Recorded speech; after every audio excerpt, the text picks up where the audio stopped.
Alright folks, this is going to be a quick tutorial on how to fix a bricked Netgear router. About a week ago I bricked my Netgear router. I was in the middle of doing a firmware update and lost power, so we all know what happens when that happens. So what happened is what I was getting a blinking power light. That's all it did. It was just blink intermittently. You know, I tried everything. I unplugged it. I even pressed and I held the reset button. None of those functions worked. I went online. I even went to the Netgear forums.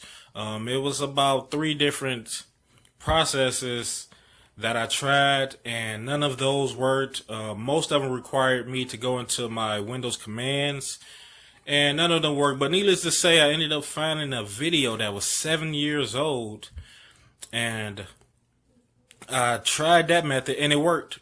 Worked simple. I just didn't need to do all the steps that he did in his video, but I figured it out and quick and easy process. So in this video, I'm gonna walk you guys through the steps you're gonna need to take. So we're gonna hop on over to the laptop and get that set up. So what you're gonna need first to start off with, you're gonna need an Ethernet cord, and you're gonna need a desktop or a laptop that will support Ethernet core input. So if you have a Chromebook or some type of notebook that doesn't have the Ethernet port on it, you know, you're going to have something that allows you to connect the Ethernet port.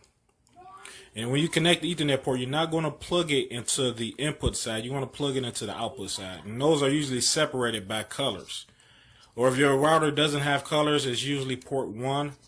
That is your input. So any port from 2 to 5 or 2 to 7, whatever style router you have, that's the the port you're going to plug into. So let's hop on over to our laptop.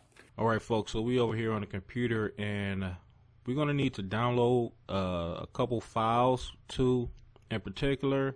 So you want to go somewhere where you have an internet connection, or if you can, just connect your laptop or desktop directly to your modem, your cable company's modem, and download the files. Or you can turn on your cell phone's hotspot, connect to that, download the files, or you can download the files onto your cell phone or your mobile device that has an internet connection, and then transfer them to your computer. So first thing we're going to need to download is the tftp2exe.exe file. So I'm gonna put a link to this in the description. So to get that, just simply Google what you see on the screen, tftp2, and it should be the kb.netgear.com link. And that's gonna take you directly to Netgear's website. And from there you can go down here where it says shadowsoftware.net, shadow game world /downloads, and then from there you're going to go down to where it says tftp2.exe. That's going to be the file you need.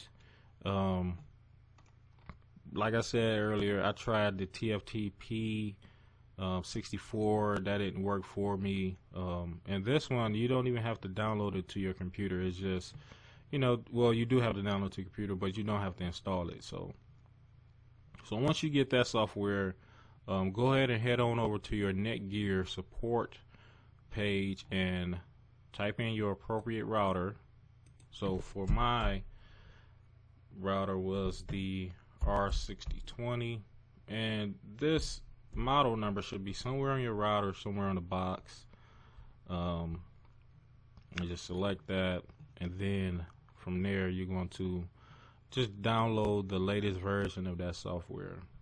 So you see we got right here release notes, the different software versions, Nighthawk app, and you know, so I downloaded this software. So you downloaded that software, and once you get them downloaded, you want to go to your downloads, create another folder for it. So I just named all mine's Netgear Fix, whatever. See, I misspelled it right there, but you want to put those 2 files in a folder.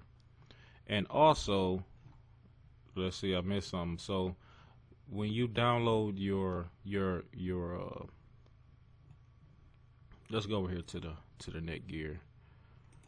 So when you download your Netgear file, it's going to come in a zip.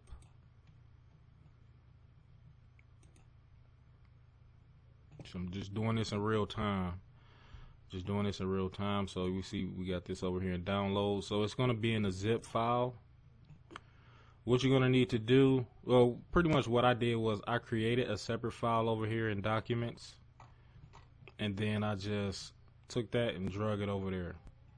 Only thing you're going to need is the disk image file. That's all you're going to need is the disk image file.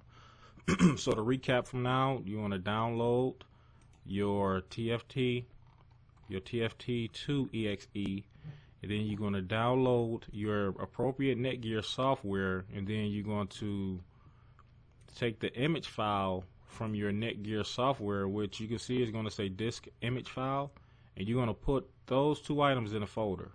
Your TFT exe in a file, and you're going to put your Netgear software in a folder.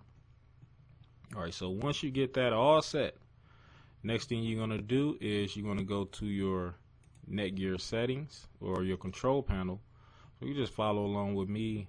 What I say, Netgear, you're going to go to your network settings, and you're going to go to your network and sharing, and you're going to go to your adapter settings and your network settings. So if you have a router or anything plugged up, it's gonna have it right there. But just for demonstration purposes, you go where it says Ethernet, and then you want to just go down to where you see Internet Protocol version 4. You want to double click in that, and then you want to take it off obtain IP address automatically. Just take it off of that and click on use the following IP address, and just type in 192. Once you type in 192.168.1.1, it's going to fill in the subnet mask, right? And a default gateway, that's not really needed. Preferred DNS server, that's not really needed, but I'll say enter it in anyway, because that's what the guy did on the video. I just followed the steps he did. And if this video, the video I watched was 7 years old, so it was a different looking computer, different style menus and everything. So, but just make sure your IP address and everything looks, identical to what you see on the screen, and just click OK, and that is it for that. So then you're going to go back to our TFT, and then just what you're going to do is make sure your server is the server of your router, which is the one that we just inputted, right? There's not going to be a password. If you do have a password on your router, go ahead and enter that, but I would recommend you trying it without a password first. So when we get to the file section, your file section is going to be wherever you put your Netgear fix folder, or whatever you put the files in. That's why I say put all the files in one folder. That way you don't have to search for them. This is just the way I did it, just the way the guy did it. So this is the way I'm showing you. So make sure everything's in that file, and you're going to open that to your TP2. So we can go ahead and open that to your TP2. And once you click update,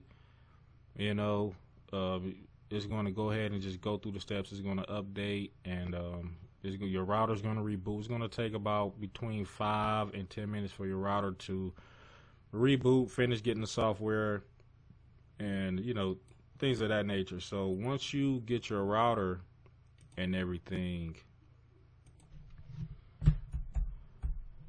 updated, go back into the settings, and just go in and re-enter and readjust the settings back to normal, and that's it. That's pretty much it. If you have any issues with it, go ahead and hit me up in that comment section below. But should be nice and simple.